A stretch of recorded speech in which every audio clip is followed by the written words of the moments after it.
سورت النور، روشنی، نور، روشنی۔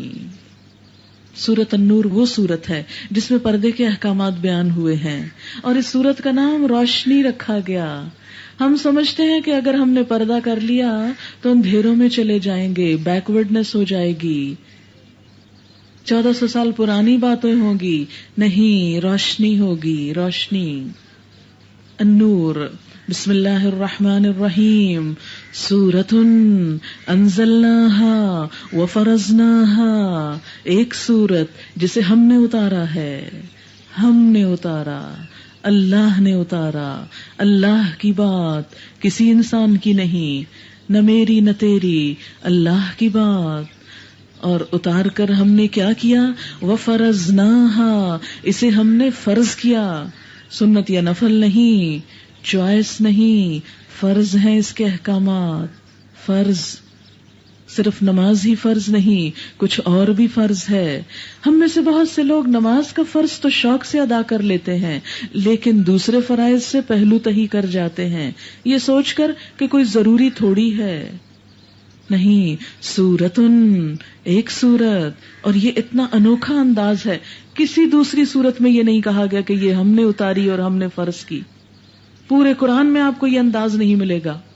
اس سے آپ اس کی اہمیت کا اندازہ لگا سکتے ہیں کہ اس میں جو کچھ کہا گیا وہ کتنا اہم ہے، کتنا امپورٹنٹ، معمولی چیز نہیں۔ اللہ تعالیٰ اپنی پوری اتھارٹی کو ظاہر کر رہے ہیں۔ سورۃ انزلناها وفرضناها، یہ ایک سورت ہے جس کو ہم نے اتارا اور اسے ہم نے فرض کیا، اور اس میں ہم نے صاف صاف ہدایات نازل کی ہیں، واضح سمجھ آنے والی باتیں۔ کس لیے کی ہیں؟ لعلکم تذکرون، شاید کہ تم سبق لو، سمجھ جاؤ۔ الزانیۃ والزانی فاجلدوا کل واحد منہما 100 جلدہ، زانی خواہ عورت ہو یا مرد، دونوں میں سے ہر ایک کو 100 کوڑے مارو۔ اور ان پر ترس کھانے کا جذبہ، اللہ کے دین کے معاملے میں تم کو دامنگیر نہ ہو، یعنی زناکاروں پہ ترس نہ کھاؤ، ان سے نرمی نہ برتو۔ زنا کا عام مفہوم کیا ہے؟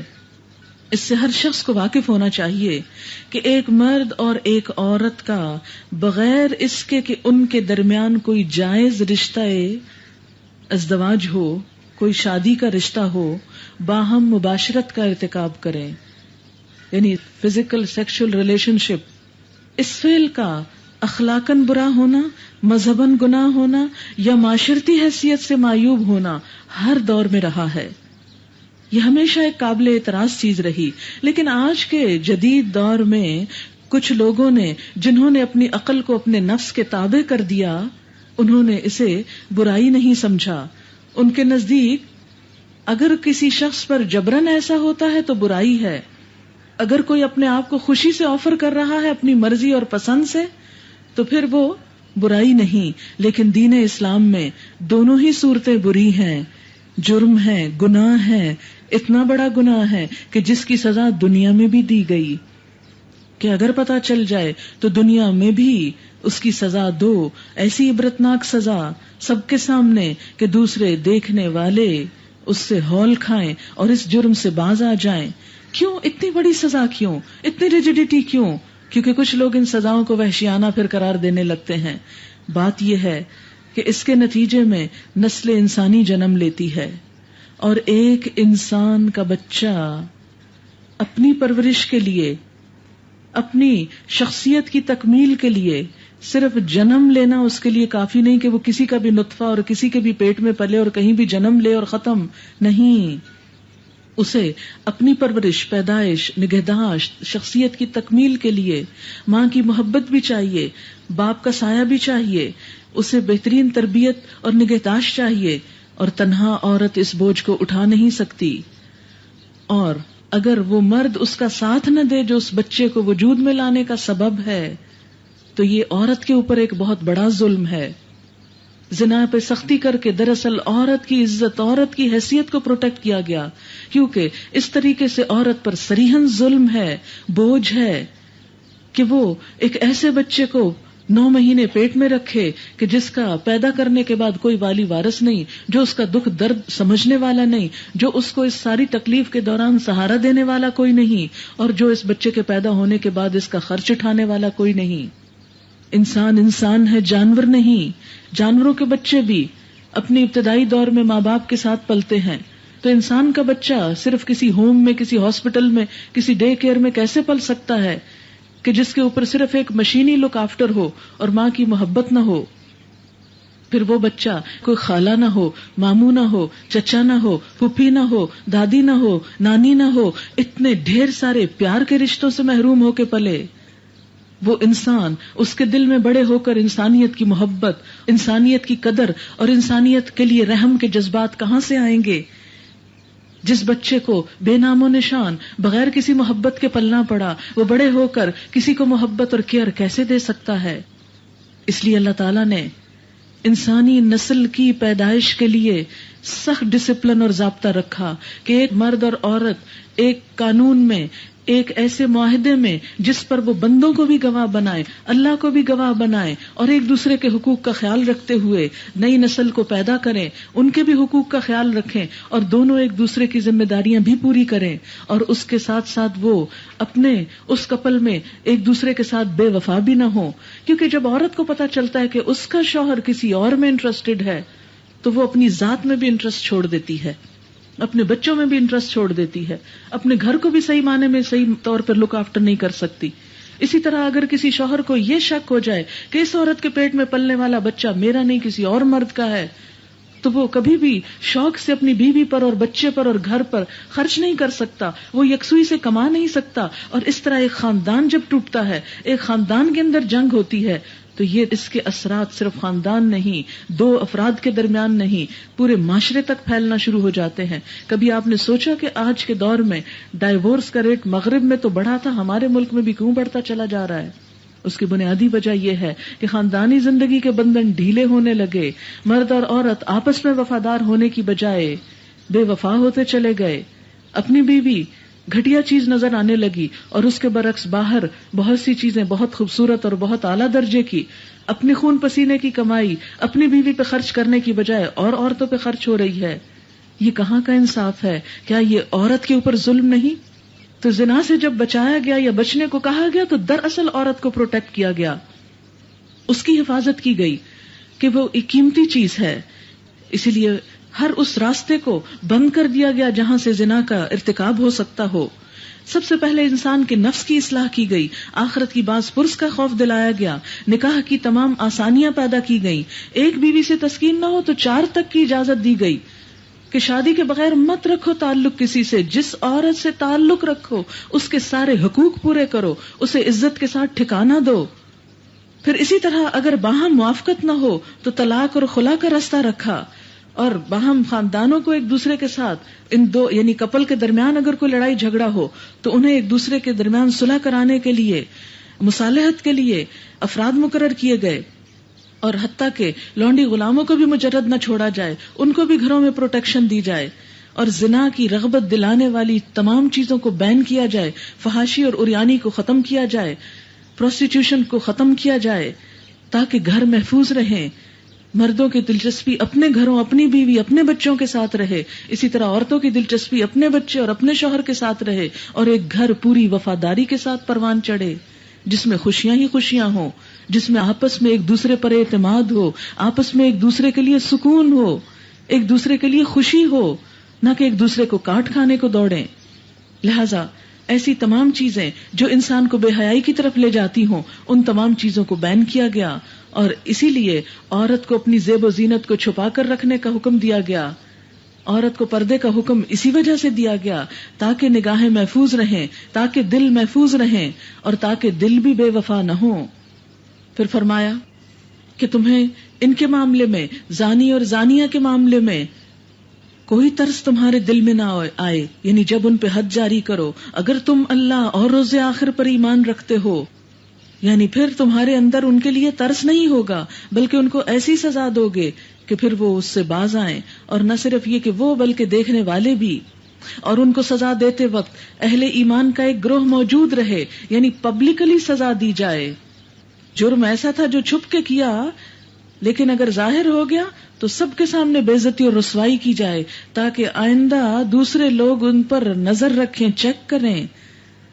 الزانی لا ينکح الا زانیۃ او مشرکا، زانی نکاح نہ کرے مگر زانیہ کے ساتھ یا مشرکہ کے ساتھ. اتنا کبھی فعل کہ جسے شرک کے برابر قرار دیا گیا، شرک کے برابر. اسی لیے فرمایا کہ کسی پاک دامن مرد کے لیے پاک دامن عورت ہی بہتر ہے، اور زانیہ کے ساتھ نکاح نہ کرے مگر زانی یا مشرک. اور یہ حرام کر دیا گیا اہل ایمان پر، یعنی اہل ایمان جن کے دل میں اللہ کی محبت ہوگی وہ اس فعل بد کا ارتکاب کرنے والوں سے اپنا تعلق اور رشتہ استوار نہ کرنا چاہیں گے. اور جو لوگ پاک دامن عورتوں پر تہمت لگائیں پھر 4 گواہ نہ لے کر آئیں. اب چونکہ ایک طرف سزا بتائی گئی تو دوسری طرف یہ خیال گزرا ایسا نہ ہو کہ ہر شخص دوسرے کو زنا کے جرم میں پکڑوائے شکایتیں کر کر کے. فرمایا نہیں، ایسے ہر کوئی شکایت نہیں کر سکتا. اور اس کا بھی مطلب یہ ہے کہ اس کو پیٹا جائے گا، اس جوڑے کو، کہ جب پبلکلی کوئی کرنے لگے تبھی 4 گواہ آ سکتے ہیں نا، کیونکہ پبلکلی کرنا اور زیادہ برا، کیونکہ پھر جو دیکھے گا اس کے دل میں بھی ایسا ہی برا کرنے کا خیال آئے گا، اس لیے اس کی سزا اور سخت رکھی گئی. اور اگر کسی نے بغیر سوچے سمجھے کسی معصوم لڑکی پر ایسا کوئی الزام لگایا، یہاں دیکھیں اللہ کیسے پروٹیکٹ کرتا ہے آپ کو. جو لوگ پاک دامن عورتوں پر تہمت لگائیں، عورت پر تہمت، پھر گواہ نہ لائیں، ان کو 80 کوڑے لگاؤ. 80 کوڑے صرف ایک عورت پہ بات کرنے کی سزا، کیونکہ عورت کی عزت و عصمت بڑی نازک چیز ہے، وہ مذاق کی جگہ نہیں. ولا تقبلوا لهم شہادتا ابدا، اور نہ قبول کرو ان کی گواہی کبھی بھی. واولئک هم الفاسقون، اور یہ لوگ دراصل فاسق ہیں. الا الذین تابوا، مگر وہ لوگ جو توبہ کر لیں، من بعد ذالک، اس کے بعد، یعنی اس غلط بات کہنے کے بعد، واصلحوا، اور اصلاح کر لیں، یعنی آئندہ نہ کریں یہ کام. فإن اللہ غفور الرحیم، تو بے شک اللہ تعالی غفور الرحیم ہے.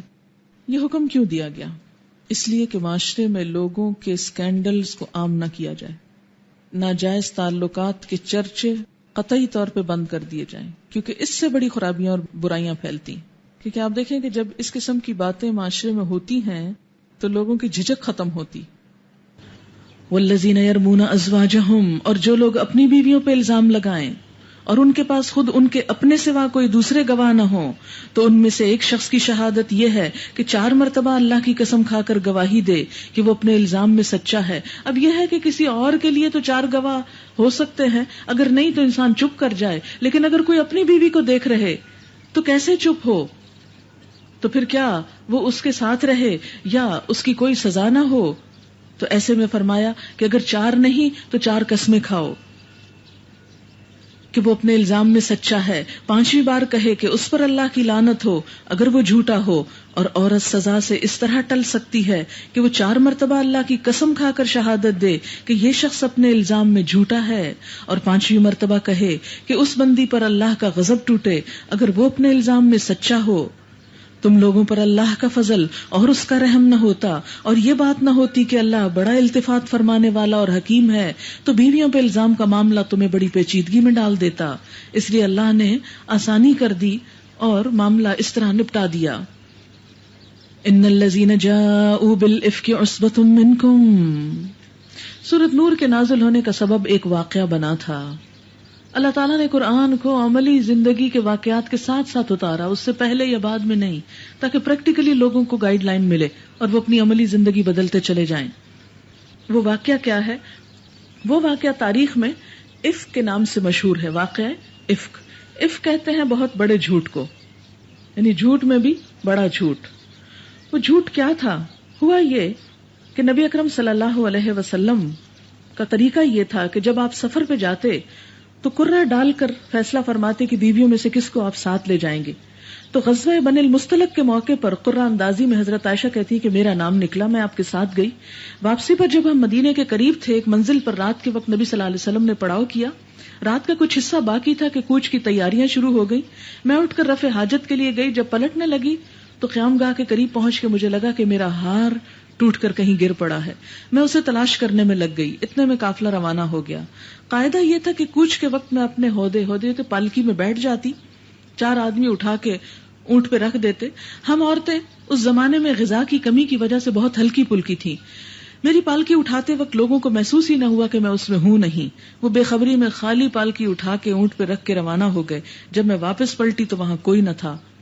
میں اپنی چادر اوڑھ کر لیٹ گئی.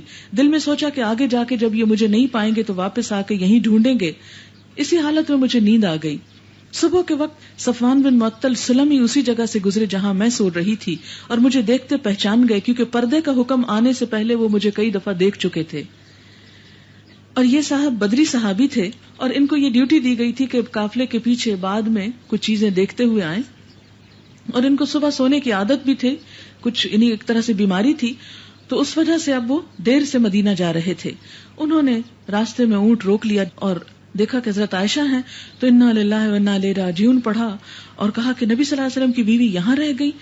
اس پر وہ کہتی ہیں کہ میں نے اپنے منہ پہ چادر اوڑھ لی اور اونٹ پہ سوار ہو گئی. وہ نکیل پکڑ کر اونٹ کو مدینہ کی طرف خاموشی سے چلتے گئے. دوپہر کے قریب ہم نے لشکر کو جا لیا جبکہ وہ ایک جگہ پر ٹھہرا ہوا تھا.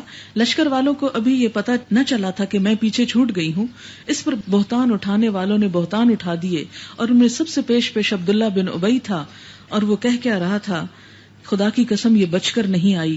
لو دیکھو تمہارے نبی کی بیوی نے رات ایک اور شخص کے ساتھ گزاری اور اب اسے وہ علانیہ لیے بھی چلے آ رہا ہے. یعنی ایک چھوٹی سی بات کو رائی کو پہاڑ بنا دیا گیا اور ایک چیز کو بلا سوچے سمجھے بغیر کسی وجہ کے حضرت عائشہ پہ الزام لگا دیا گیا. اس کے بعد کیا ہوا کہ اس بہتان کی افواہیں, یعنی اس کے بعد معاملہ حضرت عائشہ کو نہ پہنچا. وہ کہتی ہیں کہ اس بہتان کی افواہیں مہینہ بھر شہر میں ادھر ادھر اڑتی رہی.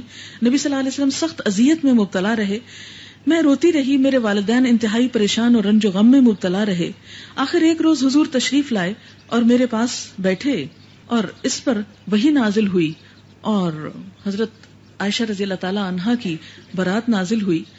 اور وہ کہتی ہیں کہ حضرت ابو بکر اور میری والدہ جو تھے یہ دونوں میرے پاس بیٹھے ہوئے تھے اور حضور صلی اللہ علیہ وسلم نے فرمایا, عائشہ مجھے تمہارے متعلق یہ خبریں پہنچی ہیں, اگر تم بے گناہ ہو تو اللہ تعالیٰ تمہاری برات ظاہر کر دے گا, اور اگر واقعی تم کسی گناہ میں مبتلا ہوئی ہو تو اللہ تعالیٰ سے توبہ کرو اور معافی مانگو. بندہ جب اپنے گناہ کا اعتراف کر لیتا ہے تو اللہ تعالیٰ اس کو معاف کر دیتا ہے. یہ بات سن کے حضرت عائشہ کہتی کہ میرے آنسو خشک ہو گئے. میں نے اپنے والد سے کہا کہ آپ ہی کسی بات کا جواب دیں. انہوں نے فرمایا, بیٹی میری سمجھ میں تو کچھ نہیں آتا کہ میں کیا کہوں. میں نے والدہ سے کہا آپ کچھ کہیں. انہوں نے بھی یہی کہا کہ میں حیران ہوں کہ میں کیا کہوں. اس پر میں بولی کہ آپ لوگوں کے کان میں ایک بات پڑ گئی اور آپ نے اس کا یقین کر لیا ہے. اس موقع پر مجھے حضرت یعقوب کا نام تو یاد نہ آیا, لیکن یہی کہا کہ فصبر جمیل, کہ صبر ہی اچھا ہے. بہرحال یہ اس وقت کہا گیا جب بنیامین پہ چوری کا الزام لگا تھا, تو حضرت یعقوب نے اپنے صبر کا اظہار کرتے ہوئے یہ بات کہی تھی. کہتی کہ میں منہ موڑ کے دوسری طرف لیٹ گئی اور دل میں سوچا کہ اگر میں سچی ہوئی تو اللہ تعالیٰ ضرور میری برات نازل کر دے گا, لیکن میں یہ تو سوچ بھی نہیں سکتی تھی کہ اللہ تعالیٰ میری برات میں وہی نازل کرے گا.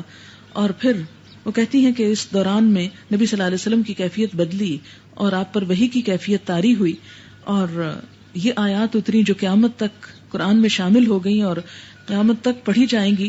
تو میں یہ نہیں سوچتی تھی, میں اپنے ہستی کو اس سے بہت کم تر سمجھتی تھی کہ میرے بارے میں میری صفائی میں یہ آیات نازل ہوں. بہرحال یہ سارا قصہ یہ بتاتا ہے کہ ایک چھوٹی سی بات ایک عورت کے لیے کتنی تکلیف دہ اور بعض اوقات اس کی زندگی کو اجیرن کر دینے والی ہوتی ہے. اور اگر ایک نبی کی بیوی پر الزام لگ سکتا ہے تو کوئی دوسری عورت اس سے بڑھ کر کتنی بھی نیک ہو تو نیک ہو نہیں سکتی اور اس مقام اور مرتبے کو پہنچ نہیں سکتی. اس لیے اگر اللہ تعالیٰ نے ہمیں اپنی زیب و زینت کی حفاظت اور اپنی شرم و عزت کی حفاظت کے لیے کہا تو اس میں اللہ تعالیٰ کا یا اللہ کے رسول کا کوئی فائدہ نہیں یا کسی اور کا, یہ ہر عورت کا اپنا فائدہ ہے. اور اس میں حضرت عائشہ کے اس واقعے کو سامنے رکھ کر ہمیں سمجھایا گیا کہ اس سے نصیحت پکڑو, اگر وہاں یہ کچھ ہو گیا تو تمہارے ساتھ کہیں ایسا نہ ہو. آپ دیکھیں کہ ایک عورت کی زندگی میں اگر خدا نہ خواستہ ایسا کوئی الزام لگ جائے تو وہ ہمیشہ کے لیے اپنے شوہر کی نظروں میں گر جاتی ہے. جس مرد کے ساتھ ایسے ملوث ہو, اگر حقیقت میں کوئی ایسی چیز ہو تو وہ اسے ساری زندگی بلیک میل کرتا رہتا ہے. اور اسی طرح عورت کی زندگی کے لیے ایک ناقابل تلافی نقصان ہو جاتا ہے. لہذا پردے کی احکام پڑھنے سے پہلے اس واقعے کو اللہ تعالیٰ نے رکھا تاکہ ہم صحیح معنوں میں اس پر غور کر سکیں اور اسے قبول کر سکیں. فرمایا جو لوگ یہ بہتان گھڑ لائے ہیں وہ تمہارے ہی اندر کا ایک ٹولہ ہے. اس واقعے کو اپنے حق میں برا نہ سمجھو، کیونکہ مسلمانوں کے پاس جو قوت تھی غیر مسلموں کے مقابلے میں وہ اخلاقی قوت تھی. اب جب اس قوت کو ٹھیس پہنچی تو بہت تکلیف ہوئی سب کو. فرمایا نہیں، ہر تکلیف میں کوئی نہ کوئی خیر کا پہلو بھی ہوتا ہے. ان مع العسر یسرا، بلکہ یہ بھی تمہارے لیے خیر ہی ہے. یعنی جو ہو گیا کوئی نہیں، جو کچھ بھی ہوا اس میں تمہارے لیے بھلائی ہو گئی. جس نے اس میں جتنا حصہ لیا اس نے اتنا ہی گناہ سمیٹا. یعنی جس نے حضرت عائشہ پہ جیسا الزام لگایا اتنا ہی گناہ گار ہوا، اور جس شخص نے اس کی ذمہ داری کا بڑا حصہ اپنے سر لیا، یعنی عبداللہ بن ابی، اس کے لیے تو عذاب عظیم ہے. جس وقت تم لوگوں نے اسے سنا تھا اسی وقت کیوں نہ مومن مردوں اور مومن عورتوں نے اپنے آپ سے نیک گمان کیا. اپنے آپ سے کیوں، یہ کیوں نہیں کہا کہ حضرت عائشہ سے نیک گمان کیا؟ کہ اگر تم عائشہ کی جگہ پر ہوتے تو تم کیا کرتے؟ اپنے بارے میں تمہارا کیا خیال تھا کہ صرف کسی مرد کو دیکھتے ہی تم میں سے کوئی عورت اس کے ساتھ ملوث ہو جاتی؟ تو یہ بھلا کیسے ہو سکتا ہے کہ نبی کی بیوی کے بارے میں تم نے وہ سوچ لیا جو تم اپنے بارے میں نہیں سوچ سکتے؟ کیوں نہ کہہ دیا کہ یہ صریح بہتان ہے. وہ لوگ اپنے الزام کے ثبوت میں 4 گواہ کیوں نہ لائے؟ اب کہ وہ گواہ نہیں لائے اللہ کے نزدیک وہی جھوٹے ہیں. اگر تم لوگوں پر دنیا اور آخرت میں اللہ کا فضل اور رحم و کرم نہ ہوتا تو جن باتوں میں تم پڑ گئے تھے ان کی پاداش میں بڑا عذاب تمہیں آ لیتا. ذرا غور تو کرو اس وقت تم کیسی غلطی کر رہے تھے جبکہ تمہاری ایک زبان سے دوسری زبان اس جھوٹ کو لیے چلے جا رہی تھی. اللہ تعالیٰ نے اس الزام کو جھوٹ قرار دیا اور تم اپنے منہ سے وہ کچھ کہے جا رہے تھے جس کے متعلق تمہیں کوئی علم نہ تھا. تم اسے ایک معمولی بات سمجھ رہے تھے حالانکہ اللہ کے نزدیک وہ بہت بڑی تھی. کیوں نہ اسے سنتے ہی تم نے کہہ دیا کہ ہمیں ایسی بات زبان سے نکالنا زیب نہیں دیتا. سبحانک ھذا بہتان عظیم، یہ ایک بہتان عظیم ہے. اللہ تم کو نصیحت کرتا ہے کہ آئندہ کبھی ایسی حرکت نہ کرنا اگر تم مومن ہو. اللہ تمہیں صاف صاف ہدایات دیتا ہے اور وہ علیم اور حکیم ہے. جو لوگ چاہتے ہیں کہ ایمان لانے والوں کے گروہ میں فحش پھیلے وہ دنیا اور آخرت میں دردناک سزا کے مستحق ہیں. یعنی ایسے سکینڈلز مشہور کرنا فحاشی کی بات ہے، اور جو ان سکینڈلز کو مشہور کرے وہ دراصل کیا کر رہا ہے؟ فحاشی پھیلا رہا ہے. ایسی فحاشی پھیلانے والے کے لیے دردناک عذاب ہے. آپ دیکھیں کہ خواہ ایسے سکینڈلز سچے ہوں یا جھوٹے، کوئی بھی ایسی چیز، خواہ وہ قصوں میں ہو، شعروں میں ہو، تصویروں میں ہو، کھیل تماشوں میں ہو، کسی بھی جگہ پر ہو، ایسی کسی بات کو مشہور کرنا جس میں کسی عورت اور مرد کے کسی ایسے تعلق کا کوئی قصہ ہو، اس کو بیان کرنا فحاشی کی زد میں آتا ہے. لیکن آج ہم دیکھتے ہیں کہ ہمارا ہر دوسری کہانی، ہر دوسرا ڈرامہ، اس میں اس کے علاوہ سبجیکٹ ہی کوئی نہیں، کوئی ٹاپک ہی نہیں رہا. قرآن کیا کہتا ہے اور ہم کیا کرتے چلے جا رہے ہیں. یعنی لو سٹوریز کو مشہور کرنا اور ان کا ذکر کرنا اور ان کا تذکرہ کرنا اور ان میں انٹرسٹ لینا، ان کی شہرت کرنا، ان سب چیزوں کے بارے میں کیا فرمایا کہ بے شک وہ لوگ جو یہ چاہتے ہیں کہ ایمان والوں میں فحاشی پھیلے ان کے لیے دنیا اور آخرت میں دردناک عذاب ہے. اور دنیا کا عذاب کیا ہے؟ آج آپ دیکھیں سب کچھ ہوتے ہوئے ہمارے گھروں میں سکون نہیں، سیٹسفیکشن نہیں، ڈپریشن ہے، ٹرنکولائزرز کا استعمال کثرت سے بڑھ چکا ہے، یوتھ کی پروڈکٹیوٹی سب ختم ہوتی چلی جا رہی ہے. یوتھ ایسے ایسے کاموں میں مشغول ہو چکی ہے کہ جن کا تعمیر اور اخلاق سے کوئی تعلق نہیں. یہ دنیا کا ہی عذاب ہے اور آخرت کا تو اس سے بھی بڑھ کر، اور اللہ جانتا ہے اور تم نہیں جانتے. وَلَوْلَا فَضْلُ اللَّهِ عَلَيْكُمْ وَرَحْمَتُهُ، اگر اللہ کا فضل اور رحمت تم پر نہ ہوتا اور یہ کہ اللہ بڑا شفیق و رحیم ہے تو یہ جو کچھ ہوا اس کے بڑے بھیانک نتائج تمہارے سامنے آتے. یا ایھا الذین آمنوا، اے لوگو جو ایمان لائے ہو، لا تتبعوا خطوات الشیطان، شیطان کے نقش قدم پہ نہ چلو، کیونکہ فحاشی اور بے حیائی کی طرف پیچھے آپ پڑ چکے ہیں کہ وہ یأمر بالفحشاء والمنکر. اس کی پیروی کوئی کرے گا یعنی شیطان کی تو وہ اسے فحش اور بدی کا حکم دے گا. اگر اللہ کا فضل اور اس کا رحم و کرم تم پر نہ ہوتا تو تم میں سے کوئی شخص پاک نہ ہو سکتا تھا، مگر اللہ ہی جسے چاہتا ہے پاک کر دیتا ہے، اور اللہ سننے والا اور جاننے والا ہے۔ کس سے پاک؟ یعنی حیوانی اور شہوانی خیالات سے۔ تم میں سے جو لوگ صاحب فضل اور صاحب قدرت ہیں وہ اس بات کی قسم نہ کھا بیٹھیں کہ اپنے رشتہ دار، مسکین اور مہاجر فی سبیل اللہ لوگوں کی مدد نہ کریں گے، انہیں معاف کر دینا چاہیے اور درگزر کرنا چاہیے۔ کیا تم نہیں چاہتے کہ اللہ تمہیں معاف کر دے؟ اللہ کی صفت ہے کہ وہ غفور الرحیم ہے۔ آپ کو معلوم ہے کہ مخلص مسلمانوں میں سے 3 لوگ ایسے تھے کہ جو الزام لگانے میں پیش تھے، باقی سب منافق تھے۔ حضرت عائشہ رضی اللہ تعالیٰ عنہا کی جو سوکنیں تھیں ان میں سے بھی کسی نے اس بات میں حصہ نہیں لیا۔ انہوں نے کہا کہ ہم نے دیکھا نہیں، سنا، ہم اس کو مان نہیں سکتے، آگے بیان نہیں کر سکتے۔ لیکن 3 لوگ، اور ان میں ایک مصطح بن اساسہ تھے جو حضرت ابوبکر کے قریبی رشتہ دار تھے، ہجرت کر کے مدینہ کو آئے تھے، اور ان کی کفالت حضرت ابوبکر کے ذمے تھی۔ جب یہ واقعہ ہوا تو حضرت ابوبکر بہت دکھی ہوئے اور انہوں نے کہا کہ جس شخص کی میں اتنی کفالت کرتا رہا ہوں، اس کا وظیفہ باندھا ہوا ہے، وہ شخص میری بیٹی کے اوپر الزام لگاتا رہا، قسم سے میں آج کے بعد اس کی مدد نہ کروں گا۔ اللہ تعالیٰ کو یہ بات پسند نہ آئی، فرمایا کہ جو تم میں سے صاحب فضل لوگ ہیں وہ یہ قسم نہ کھائیں کہ اپنے رشتہ دار لوگوں کی مدد نہ کریں گے۔ کہ ٹھیک ہے، الزام لگایا، وہ بات ہوئی، صاف ہوئی، گزر گئی، ان کو سزا مل گئی اپنے کیے کی، اب تم اپنی نیکی میں کمی نہ کرو۔ تو اس سے کیا پتہ چلتا ہے کہ کوئی اتنا برا بھی کر جائے تو بھی اس کے ساتھ اچھا ہی کرو۔ اور کہتے ہیں کہ یہ جب آیت نازل ہوئی تو اس کو سنتے ہی حضرت ابوبکر نے فوراً کہا، بلا واللہ انا نحب ان تغفر لنا یا ربنا، واللہ اللہ کی قسم ضرور ہم چاہتے ہیں کہ اے ہمارے رب تو ہماری خطائیں معاف کر دے۔ چنانچہ روایات میں آتا ہے کہ اس کے بعد انہوں نے اس وظیفے کو دگنا کر دیا۔ وَلْيَعْفُوا وَلْيَصْفَحُوا، چاہیے کہ معاف کر دیں، چاہیے کہ درگزر کریں۔ أَلَا تُحِبُّونَ أَن يَغْفِرَ اللَّهُ لَكُمْ، کیا تم نہیں چاہتے کہ اللہ تم کو معاف کر دے؟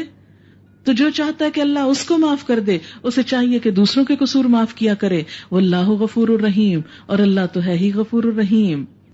جو لوگ پاک دامن بے خبر مومن عورتوں پر تہمتیں لگاتے ہیں، ان پر دنیا اور آخرت میں لعنت کی گئی، ان کے لیے بہت بڑا عذاب ہے۔ وہ اس دن کو بھول نہ جائیں جبکہ ان کی اپنی زبانیں اور ان کے ہاتھ پاؤں ان کے کرتوتوں کی گواہی دیں گے۔ اس دن وہ بدلہ انہیں بھرپور دے گا جس کے وہ مستحق ہیں، اور انہیں معلوم ہو جائے گا کہ اللہ ہی سچ کو سچ کر دکھانے والا برحق ہے۔ ان اللہ هو الحق المبین۔ خبیث عورتیں خبیث مردوں کے لیے ہیں، خبیث مرد خبیث عورتوں کے لیے ہیں۔ یعنی جب نکاح کرنے لگو تو اگر تمہاری بیٹی پاک دامن ہے تو صرف کسی کا مال دیکھ کر کسی خبیث مرد کے حوالے اپنی پاکیزہ بیٹی کو مت کرو، اور اسی طرح اگر تمہارا لڑکا پاکیزہ ہے تو رشتے کی تلاش میں صرف کسی خوبصورت لڑکی کو مت دیکھو، اس کی پاکیزہ کرداری کو ضرور دیکھو۔ ان کا دامن پاک ہے ان باتوں سے جو بنانے والے بناتے ہیں، ان کے لیے مغفرت ہے اور رزق کریم ہے۔ یا ایھا الذین آمنوا، اے لوگو جو ایمان لائے ہو، لا تدخلوا بیوتا غیر بیوتکم، اپنے گھروں کے سوا دوسرے گھروں میں داخل نہ ہوا کرو، یعنی بغیر اجازت اچانک مت جایا کرو۔ کیوں؟ اس لیے کہ دوسرے گھر میں جا کے پھر خرابیاں ہوتی ہیں۔ جب تک کہ گھر والوں کی رضا نہ لے لو اور گھر والوں پہ سلام نہ بھیج دو، یہ طریقہ تمہارے لیے بہتر ہے، کیونکہ اچانک کسی کے گھر میں داخل ہونے سے ایک مرد کسی عورت کو ایسے حلیے میں دیکھ سکتا ہے کہ جو اسے بہت اٹریکٹ کرے، اور اس کے بعد کئی خرابیوں کا راستہ کھل جائے۔ توقع ہے کہ تم اس کا خیال رکھو گے۔ پھر اگر وہاں کسی کو نہ پاؤ تو داخل نہ ہو جب تک کہ تم کو اجازت نہ دے دی جائے، یعنی کسی کے گھر میں جاتے ہوئے اجازت لینا نہایت ضروری ہے، اور اگر کوئی اچانک آ جائے تو اس کو واپس بھیجنے میں اسلام اس کی اجازت دیتا ہے۔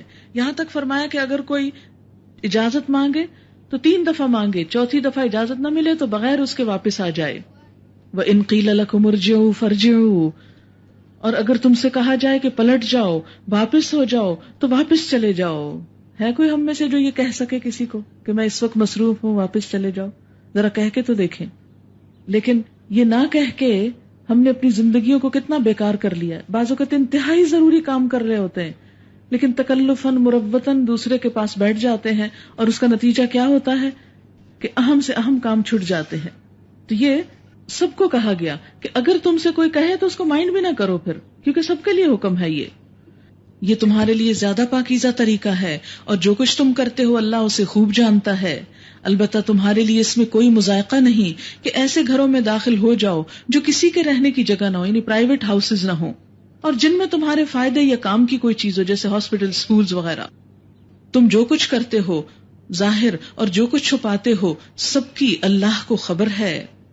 قل للمؤمنین، اے نبی صلی اللہ علیہ وسلم مومن مردوں سے کہہ دیجئے کیا، یغضوا من ابصارہم، اپنی نگاہیں بچا کے رکھیں، یعنی اگر کوئی عورت نظر آئے تو اسے گھور گھور کے نہ دیکھیں، نگاہ پھیر لیں، چیز نہ کریں، پیچھا نہ کریں کسی کا، کسی کے حسن پر نظریں گاڑ نہ دیں، دیکھتے ہی نہ چلے جائیں، سر سے پاؤں اور پاؤں سے سر تک جائزہ نہ لیں۔ یغضوا من ابصارہم، نظریں جھکا لیں۔ اس کا یہ مطلب نہیں کہ آنکھیں بند کر کے سر نیچے ڈال کے چلیں، یہ نہیں کہا گیا۔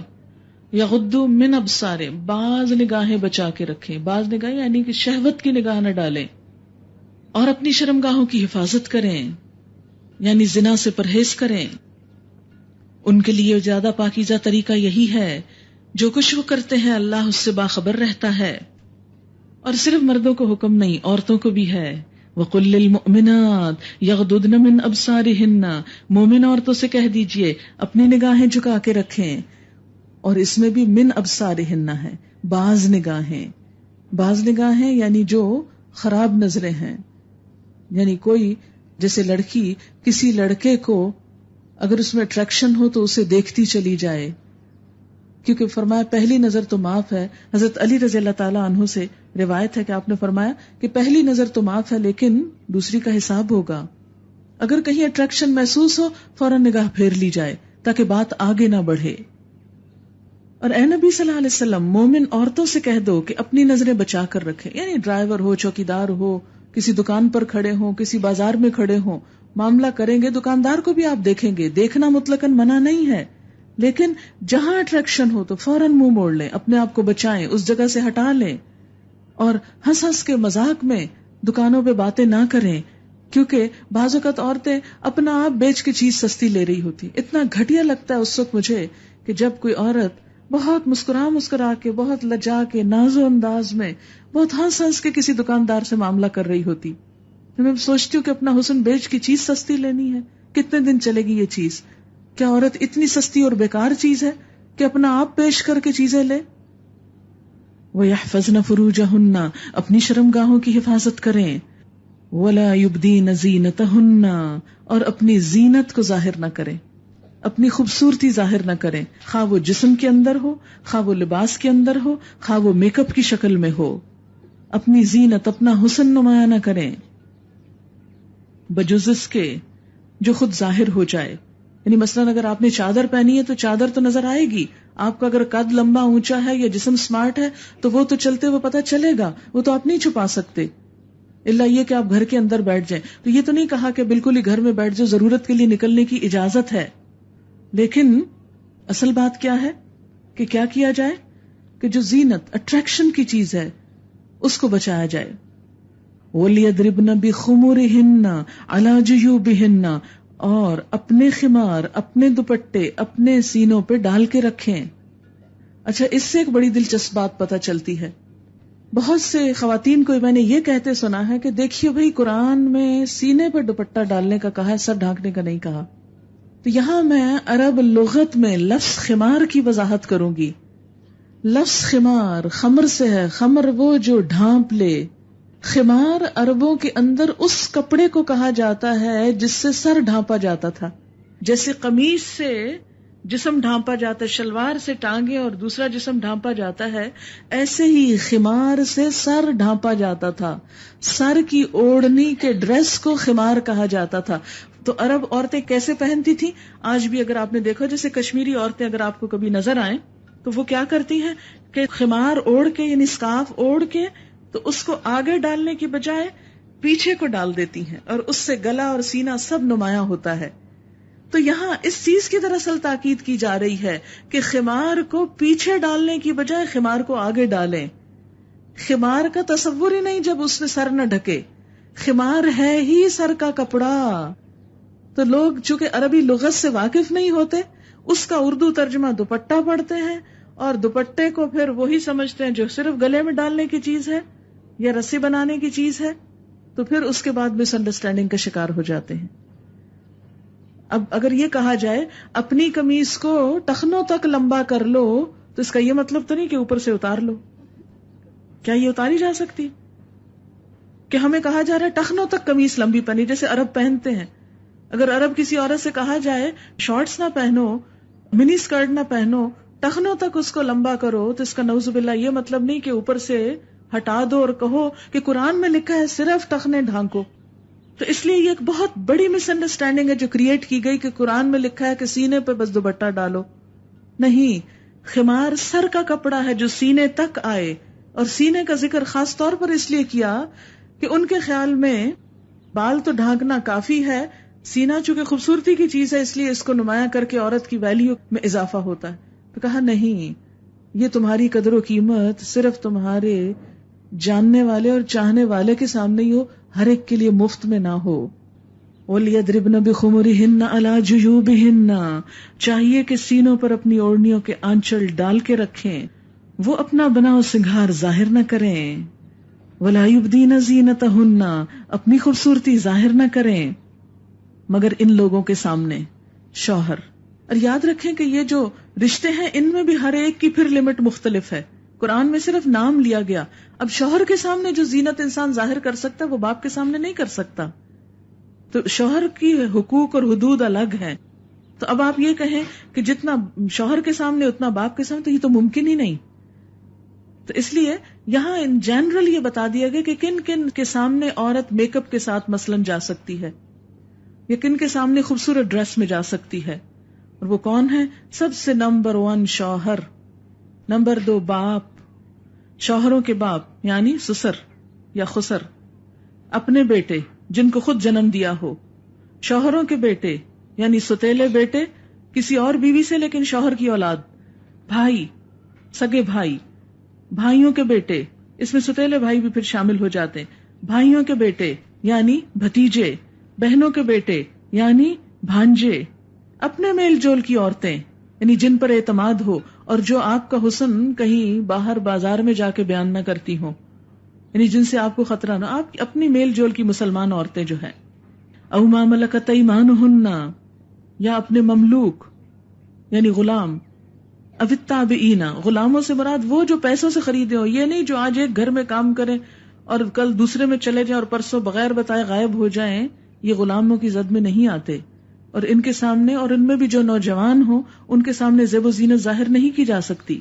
او التابعین غیر اولی الاربا، یا وہ زیر دست مرد جو کسی اور قسم کی غرض نہ رکھتے ہوں۔ اب آپ دیکھیں کہ لونڈی کا تو اپنے آقا سے پردہ نہیں ہوتا، لیکن اگر ایک عورت ہے اور اس نے ایک مرد غلام خریدا ہے تو اس کا کیا ہوگا؟ تو اس کے بارے میں ہمیں روایت میں ملتا ہے کہ نبی صلی اللہ علیہ وسلم ایک مرتبہ اپنے غلام کے ساتھ حضرت فاطمہ کے پاس گئے، تو وہ اپنے دوپٹے اور اپنے ہر چیز کو ٹھیک کر رہی تھی، تو آپ نے فرمایا کہ اس وقت تمہارے پاس تمہارے غلام اور باپ کے سوا کوئی نہیں، اس لیے اس میں حرج نہیں۔ تو مراد یہ ہے کہ جو زر خرید ہو، جو کہیں بھاگ نہ سکتا ہو، جو کوئی نقصان نہ دے سکتا ہو، عام مردوں کی طرف اشارہ نہیں ہے کہ جو گھروں میں کام کرتے ہیں، گھروں میں کام کرنے والے اگر ایسے ہوں جن کی یہ صفت بتائی گئی، او التابعین غیر اولی الاربا، وہ زیر دست مرد جو کسی قسم کی غرض نہ رکھتے ہوں، یعنی جو گھر میں بس کام کرتے ہوں لیکن انہیں عورتوں سے دلچسپی نہ ہو، یا ان کے لیے دل میں عورت کی اٹریکشن نہ ہو۔ بعض ایسے کیسز سنے گئے ہیں کہ جس میں گھر کے نوکروں نے گھر کی مالکاؤں سے یا بیٹیوں سے ناروا سلوک کیا، اور جب پوچھا گیا عدالت میں لا کے تو کہا کہ کیا ہم انسانی کیوں بن سنور کے ہمارے سامنے آتی کہ ہمارے جذبات بھڑکاتی ہیں۔ اور وہ بچے جو عورتوں کی پوشیدہ باتوں سے ابھی واقف نہ ہوئے ہوں، یعنی چھوٹے بچے جنہوں نے ابھی تک بلو پرنٹس نہ دیکھے ہوں، یہ بہت سخت بات میں کہہ رہی ہوں، لیکن بات یہی ہے کہ جنہوں نے عورتوں کی پوشیدہ چیزیں نہ دیکھی ہوں، معصوم بچے، ان کے سامنے تو آپ آ سکتے ہیں، لیکن جو سب کچھ جانتے ہوں ان کے سامنے اپنا زیب و زینت مت ظاہر کریں۔ وہ اپنے پاؤں زمین پہ مارتی ہوئی نہ چلا کریں، یعنی اگر ہیل بھی پہنی ہے تو اتنی ٹک ٹک نہ لگائیں کہ ساری مارکیٹ الرٹ ہو جائے۔ وہ اپنے پاؤں مارتی ہوئی زمین پہ نہ چلے. یعنی عورت کی چال میں بھی وقار ہونا چاہیے، پتا چلے کہ عورت ہے، معزز خاتون ہے. یعنی اچھلی چال اور ہوچھی جس کو کہتے ہیں پنجابی میں، یا یہ نہیں پتا دوپٹہ کہاں جا رہا ہے اور قمیض کہاں جا رہی ہے اور گلا کتنا کھلا اور بال کدھر جا رہے ہیں اور پوری اکڑ کے ساتھ چلا جا رہا ہے. نہیں، ایسے نہیں چلنا، پاؤں مار کے نہیں چلنا، احترام کے ساتھ چلنا ہے کہ جو اپنی زینت انہوں نے چھپا رکھی ہو اس کا لوگوں کو علم ہو جائے. اس طرح نہیں چلنا کہ زینت ظاہر ہو، کیٹ واک نہ ہو. ہمارے ہاں جب ماڈلنگ ہوتی ہے تو آپ دیکھیں کہ اس میں صرف یہ ہوتا ہے کہ جسم نمایاں کیا جائے، اور کیا غرض ہوتی ہے؟ یعنی ایسا لباس پہنا جائے جس سے زیادہ زیادہ ننگے ہو سکے، ایسے انداز میں چلا جائے کہ جو لباس پہن کے کچھ چھپ کے وہ بھی ظاہر ہو. اور آپ کو پتا ہے کہ مجھ سے زیادہ آپ جانتے ہیں ان باتوں کو، اس لیے مجھے مزید ڈیٹیل کی ضرورت نہیں ہے. اور ان سب باتوں کے آخر میں کیا فرمایا؟ وَتُوبُوا إِلَى اللَّهِ جَمِيعًا أَيُّهَا الْمُؤْمِنُونَ، اے مومنو سب مل کر اللہ سے توبہ کرو، حجاب کر کے توبہ کرو. اور ہم نہ کر کے کہتے ہیں اللہ غفور الرحیم ہے، خیر ہے، سب ٹھیک ہے. اور کیوں کرو؟ لعلکم تفلحون، تاکہ تم کامیاب ہو جاؤ، تمہاری گھریلو زندگی پرسکون ہو جائے. اور توبہ کس کو کہتے ہیں؟ کہ اللہ تعالیٰ آئندہ ایسے نہیں کروں گا. یہ نہیں کہ اللہ تعالیٰ جو کر دیا وہ معاف اور آئندہ سے پھر کر کے اگلے سال رمضان میں پھر معافی کر لیں گے، یا حج پہ جائیں گے تو معافی مانگ لیں گے. یہاں وہ حدیث سناتی چلو، نبی صلی اللہ علیہ وسلم کی بخاری اور مسلم کی روایت ہے. آپ نے فرمایا میری امت کے 2 گروہ ایسے ہوں گے جن کو میں نے نہیں دیکھا لیکن وہ دونوں دوزخ میں جائیں گے. ایک مردوں کے بارے میں ہے، ظالم حکمران جن کے ہاتھ میں کوڑے ہوں گے اور ہر ایک پہ برسائیں گے. اور دوسرے نساء کاسیات عاریات، وہ عورتیں جو لباس پہنے ہوئے بھی ننگی ہوں گی. کاسیات کسوہ کپڑے کو کہتے ہیں، کاسیات عاریات سی تھرو، مردوں کے سامنے سی تھرو کپڑے پہن کے کہ برا بھی پیچھے سے نظر آ رہی ہے اور آگے سے بھی سب جھلک رہا ہے اور جسم بھی ڈارک کپڑوں میں ایسا نمایاں ہو رہا ہے کہ جو دیکھے بس دیکھتا ہی رہ جائے. فرمایا کاسیات عاریات، پہن کے بھی ننگی، یا اتنے ٹائٹ کہ سارا جسم نمایاں. رؤوسہن کاسمنۃ البخت، ان کے سر بختی اونٹنی کی طرح اٹھے ہوئے، یعنی ان کے ہیئر سٹائل ایسے کہ بہت اونچے اٹھے ہوئے. 1400 سال پہلے شاید ایسا رواج نہ ہو لیکن اللہ کو پتا تھا کہ ہوگا. اچھا، اس کا یہ مطلب نہیں کہ عورتوں کے اندر زیب و زینت نہ کرے، وہاں تو کی جائے گی. یہ مردوں کے سامنے، غیر محرموں کے سامنے کرنے کے اس حالت میں جانے کو منع کیا گیا. فرمایا لا يدخلن الجنہ، جنت میں داخل نہ ہوگی. ولا يجدن ریحها، اس کی خوشبو بھی نہ پائیں گی، حالانکہ اس کی خوشبو تو دور دراز سے آ رہی ہوگی، دور دور کے فاصلے سے آ رہی ہوگی. حضرت عائشہ کہتی ہیں کہ خدا کی قسم میں نے خدا کی کتاب کی تصدیق اور اس کے احکام پر ایمان کے معاملے میں انصار کی عورتوں سے بڑھ کر کسی کو نہیں پایا. جب سورہ نور کی آیت وَلْيَضْرِبْنَ بِخُمُرِهِنَّ عَلَى جُيُوبِهِنَّ اتری تو ان کے مرد اپنے گھروں کی طرف لوٹے. انہوں نے اپنی عورتوں اور لڑکیوں اور بہنوں کو وہ حکم سنایا جو خدا نے ان کے لیے اتارا تھا. بس انصار کی عورتوں میں سے ہر عورت فوراً اٹھ کھڑی ہوئی. کسی نے اپنے کمر کی پٹی کھولی، کسی نے اپنی چادر لے کر اس کا دوپٹہ بنایا اور اس کو اوڑھ لیا. اگلے دن صبح کی نماز انہوں نے نبی صلی اللہ علیہ وسلم کے پیچھے پڑھی تو دوپٹوں کی وجہ سے ایسے معلوم ہوتا تھا گویا ان کے سروں پہ کوے بیٹھے ہوں. یعنی سیاہ دوپٹے سب نے لیے ہوئے تھے اور پیچھے سے یوں لگ رہا تھا جیسے کووں کی کوئی فوج نظر آ رہی ہو. ایک عورت ایسی نہ بچی کہ جس نے اس حکم پر عمل نہ کیا ہو. یہی حکم ہم عورتوں کے لیے بھی ہے. وہ بھی ایمان والیاں تھی، ہم بھی اپنے آپ کو ایمان والیاں کہتی ہیں، مومن کہتی ہیں، مومنات کہتی ہیں، اور ہمارا عمل